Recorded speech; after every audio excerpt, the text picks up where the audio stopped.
नमस्कार प्रिय दर्शकों, आप सभी का हार्दिक स्वागत है ज्योतिष सीखने के एक और वीडियो में। आज हम बात करेंगे राहु और केतु की। काफी महत्वपूर्ण ग्रह होते हैं ज्योतिष में, बल्कि कहें तो किसी भी इवेंट को सपोर्ट करने के लिए या जो भी इवेंट जिंदगी में होना है उसमें कहीं ना कहीं राहु केतु की ही भूमिका होती है। जब भी राहु केतु का ट्रांजिट होता है, जीवन में कुछ ना कुछ उन भावों से संबंधित चीजें जरूर होती हैं।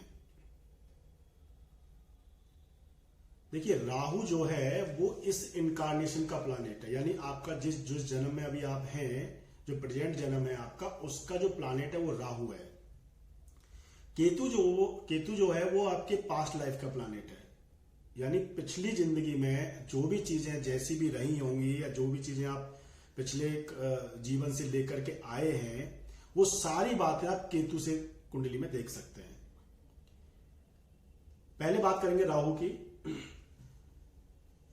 इस जन्म में जो भी कर्म आपके होने हैं या जिस तरह के भी आपकी लाइफ रहने वाली है, जिंदगी रहने वाली है, इस सब पर ये सारी स्थितियां आपको राहु से ही कुंडली में पता चलेंगी। राहु जिस भाव में बैठता है उस भाव से संबंधित ही व्यक्ति सारे चीजों में जिंदगी में लगा रहता है, और जिस हाउस में अगर वो बैठेगा तो किसी न किसी राशि में भी बैठेगा, तो उस राशि से संबंधित चीजें ही ज्यादातर वो इस इनकारनेशन में करता है। ज्योतिष में राहु को आप एक तरह से कह सकते हैं कि ये चीजों को एम्पलीफाई करता है। एम्पलीफाई करने का मतलब होता है कि चीजों को बढ़ावा देता है। आपका जो सचेतन मन होता है, जो कॉन्शियस पार्ट होता है, उस पर सबसे ज्यादा जो कंट्रोल होता है वो कहीं ना कहीं राहु का ही होता है। राहु जैसा कि वो भ्रम है, राहु जो होता है वो इल्यूजन बना करके रखता है, यानी आपका जो सचेतन मन है उसको उस एरिया में आपको लगा के रखता है जिसमें कि आपके कर्म इस जन्म में होने हैं। यानी कि अगर राहु लगन में बैठता है तो व्यक्ति भ्रमित रहता है, क्योंकि लगन यानी शरीर से उसका संबंध हो गया। सेकंड हाउस में बैठेगा जाकर के तो व्यक्ति की जो वाणी होती है वो बहुत प्रखर होती है, यानी अपनी वाणी से वो माया का जाल बना करके रखता है। तीसरे घर का राहु बहुत अच्छा होता है। तीसरे घर में अगर राहु होता है तो व्यक्ति इमीडिएट जो एनवायरमेंट होता है उसमें काफी वो एक्टिव होता है। चौथे घर का राहु होगा, चौथे घर का अगर राहु होगा तो व्यक्ति आपकी अपनी जो फैमिली लाइफ होती है उसी में ज्यादा उसका इन्वॉल्वमेंट होता है। पांचवें घर में राहु होगा, बहुत क्रिएटिव बनाता है। पांचवें घर का जो अगर राहु होता है तो ये काफी आपको क्रिएटिव बनाता है, नई नई खोज, नई नई चीजों में आपको लेकर के जाता है। यानी आगे इसी तरह से आप इसको देख सकते हैं, यानी आपका जो प्रेजेंट इनकारनेशन है वो किस तरह का रहने वाला है, ये सारे राहु के ऊपर डिपेंड करता है कि आपकी कुंडली में राहु की कैसी पोजीशन है।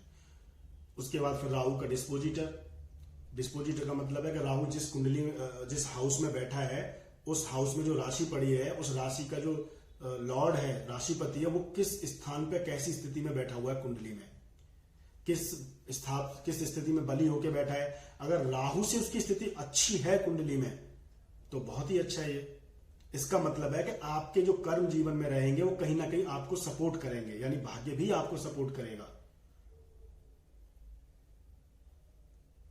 सेम स्थिति केतु की है। अगर केतु के बारे में सबसे महत्वपूर्ण चीज यह है कि अगर केतु का डिस्पोजिटर एग्जॉल्टेशन में अगर बैठा हो या अपने ही साइन का बैठा हो या फिर केतु से ट्राइन में जाके, यानी केतु से नवम पंचम योग में जाकर के बैठा हो,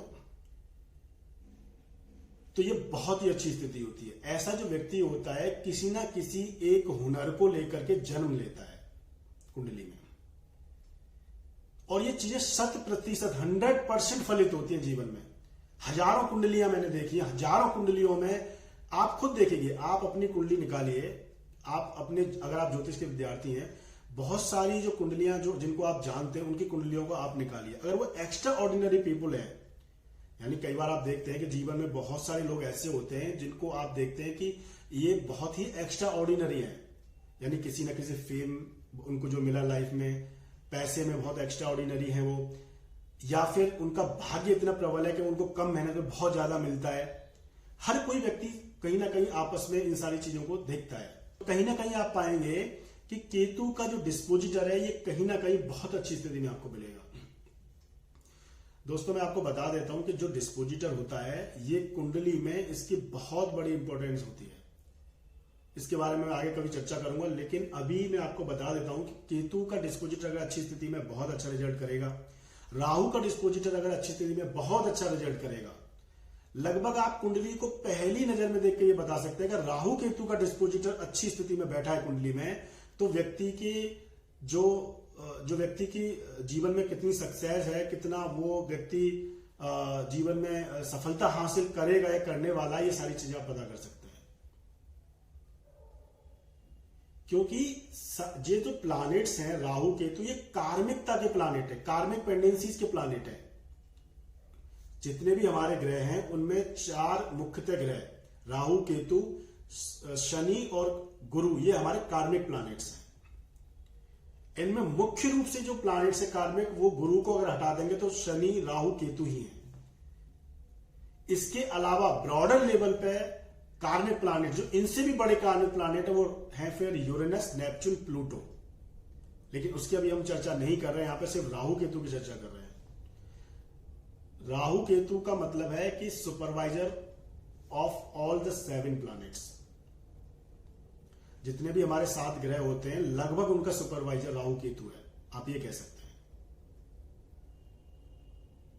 आप अपनी जन्म कुंडली खोलिए या किसी भी व्यक्ति को आप जानते हैं उसकी जन्म कुंडली खोलिए, जब जब राहु केतु की जो डिग्री होती है आपकी कुंडली में या किसी कुंडली में, किसी विशेष ग्रह की कुंडली को जब जब वो टच करती है ट्रांजिट में, ट्रांजिट का मतलब होता है जैसे अभी राहु मेष राशि में चल रहा है और केतु जो है वो तुला राशि में चल रहा है,